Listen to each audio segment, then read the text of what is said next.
minute thing that I want to talk about. It's not necessarily a Talim, but it's more to do with the community period um, and what we are doing, our aims, or at least in this specific arena. Um, and this came to me on Tuesday or Wednesday. I went to a conference for, I'm sorry, this thing's in the way.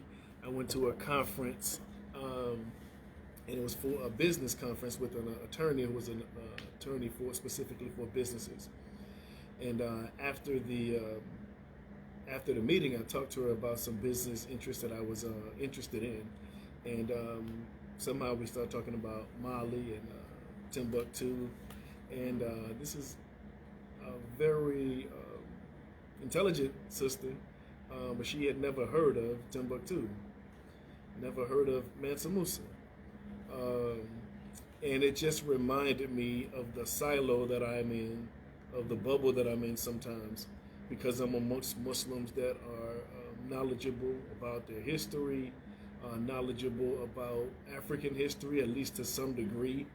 Um, that we have to remember that not everybody in this outside of this circle know and understand uh, very important issues that pertain to us and to our history, and I don't take that for granted.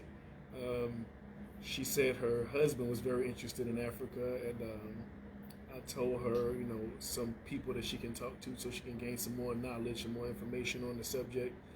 And it reminded me just of sometimes giving dawah, and I am really surprised at the ignorance of people. And I don't mean it in a negative way. I mean just that they don't know certain things that we think are basic.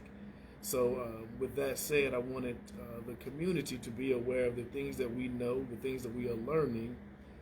Maybe we may take them for granted, but we shouldn't, because it is something that can illuminate other people, all of our people that are African American, all people that are whatever race. Any good person, period, would be wanting to know these things, whether it pertains to our religion or to our history.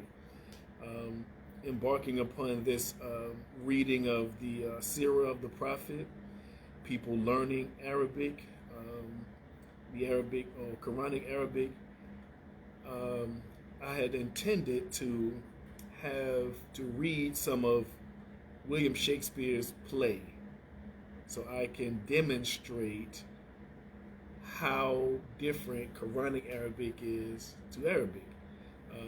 I was sharing with somebody, I think, when I went to this bank to talk about open up a business account, and the lady asked me where I was from. And I said, I'm from Norfolk, Virginia. What do you mean, right? She said, well, your whole name, I would assume you're from somewhere else. I'm like, no, I'm from here. And she asked, was I Muslim? I said, yes. And then I told her I was Imam at Master William Salam.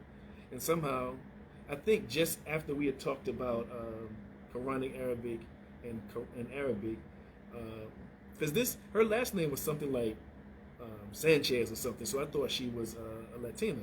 But she was married, so she was Muslim. She's from Morocco, and I said, well, let me ask you something, because this subject just came up about Quranic Arabic and Arabic. She said, I read the Quran. There's a bunch of stuff in the Quran. I don't know what it says at all. And she speaks Arabic, and it just spoke to me as something that hit me hard. And when we talked about it with Brother Eunice, with you and Sister Catrice, and Catrice used the example of William Shakespeare's plays. So I went home and read his plays, and I can speak English relatively well, at least in my view, and I couldn't understand what he was saying. And I thought that would be a very good example. So I'm asking everybody who's listening in, anybody who's here, look up William Shakespeare, any of his plays, and see whether you know what he's talking about. He's speaking the King's English. It's obviously any comparison would be a paling comparison, but it did give me a better understanding of what we're learning. And then that again speaks to the importance of what we're learning, and that it elevates us as a human being. It elevates our community, every one of us who is knowledgeable on these subjects. When reading the Sirah of the Prophet, and then you internalize some of these stories. When you hear them said, you're like, oh yeah, I remember that. Or you read the Quran, and you're like, I know where that came from. I remember the situation where this verse was brought down. So not only are you relating to yourself in the 21st century, but also you can look back and see, okay, this is when the revelation was revealed and how it was revealed and why it was revealed. All of those things make our community stronger. Listen to the people that are coming and taking the Shahadatain. I asked them, why'd you come here? Right? Because there are other masjids in the area that they could go to. Us learning the fundamentals of the religion, not just the imam, but everybody. So that means that we are Muslim ambassadors. We are ambassadors for this religion. Whether somebody becomes a Muslim or not, then they know not just our character, because I think that's a great thing. Obviously, the most important thing is your character, but then you build knowledge on top of that. So that means that you can not just be an example for people to do right and to do good, but they'll ask you, well, what does this mean? What's your opinion on this? And you can elaborate it on it further. And that's what, inshallah, this whole community will be able to do. Whatever situation, whatever the subject is, we'll be able to have a intelligent response. It doesn't have to be the correct answer. It doesn't have to be, this is exactly how it should be, but you can respond to anything that is brought up. It's not something new that we've never heard of.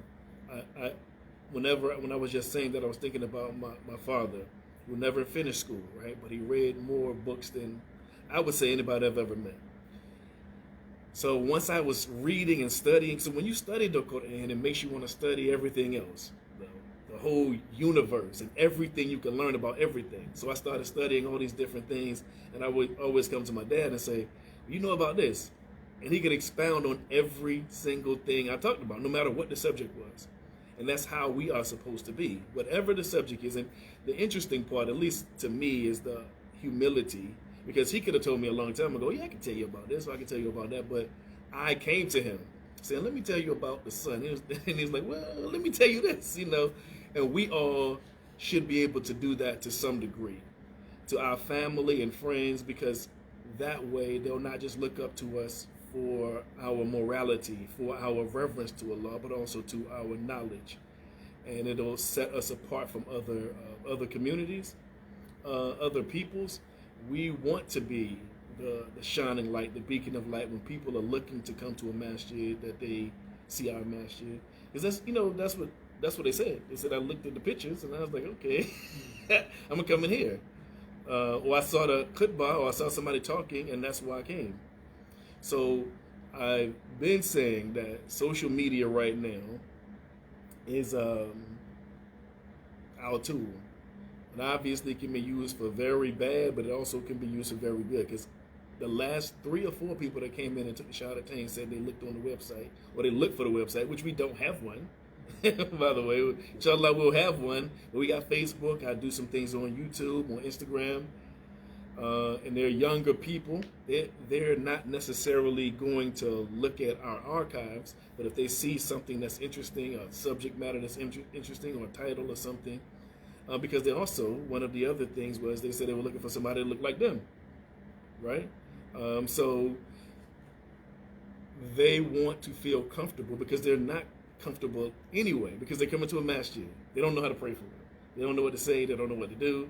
The least they can do is have somebody that looks like them, so they feel comfortable, like, okay, they'll be able to point me in the right direction. So the more we know, the more we're able to serve the rest of our community. But you all see this. It's great interest for this deen. And if all of us are in the know about a little bit of everything, we'll be able to share that with everyone else. And that's all I wanted to do for the Ta'aleem. I was going to read some Shakespeare to you, so I could be sounding crazy, and none of us know what he's saying. It has to be translated. Obviously there's some sentences and some lines that you know what he's saying, but overall, I was reading through it. I didn't know what he was talking about, and I speak English. So in a similar manner. There are people who speak Arabic, and I told you all. I see when I'm up at the minbar and I quote the Quran, I see some of the believers looking at somebody who they think speaks Arabic. I'm like, they don't know what I'm saying either. Some of them don't, right? Some of them do. I won't mention somebody because I'm recording this, but one of them, he said his wife goes to see the sheikh over at ODU because she says he knows what he's saying and she can tell. You know how, like when we speak English, you know how you put emphasis on certain syllables or certain words? Like she can tell that he knows the meaning of the words that he is saying. He's not just reciting it. We had a brother who said he recites the Quran, but he didn't know a word of what he was saying. So this is the importance of learning some of it, right? And then learning the meaning of the thing. So then you internalize it. So when you teach someone else, it's not just you're teaching them the sounds, but you're teaching them the meaning of it and where to find the meaning. So I was very happy that we had the Mali Institute, that people were interested in it. The reason I'm saying this also is because the more you delve into it, it becomes a part of you, and then you can share it with other people. Yes, sir. It's interesting you said that because it seems like that's a thread that's running throughout the whole thing. The man said he is black people in court. Mm-hmm. Some of the imams who are in the association have said the same thing, and now you said it. Mm-hmm. Shah said it. Yes. It's interesting that people are beginning to recognize this, and it's probably prevalent among other communities, but we don't know. We don't know about it. Once you learn Arabic, then you know. I mean, I was telling my wife something about watching YouTube videos of certain people, and they have memorized a certain ayat or certain verses or maybe a whole surah, but they're giving you the impression that they've mastered this Arabic language. And when I went to Memphis, I was very impressed by the imam there. He had it in English, and he had a red pointer, and he was reciting it, only English words here, right? And now afterwards, I said, "How did you do that?" Right? And he said he found verses that he loved very much, and then he obviously learned the pronouns, suffixes, and all those things. So he literally had English, no Arabic, and he was reading the Arabic, what the Arabic said, or putting it into Arabic. And I told him the next time I see him, I'm gonna try to be able to do that. I'm not ready yet, but inshallah. So it's 1:58 now. So I'm going to turn it over to start doing this book club. I just wanted to say those things. Hopefully that is something you can gain some comfort in. That the community is being recognized. New believers are wanting to be a part of this community. So alhamdulillah. All right. Assalamu alaikum.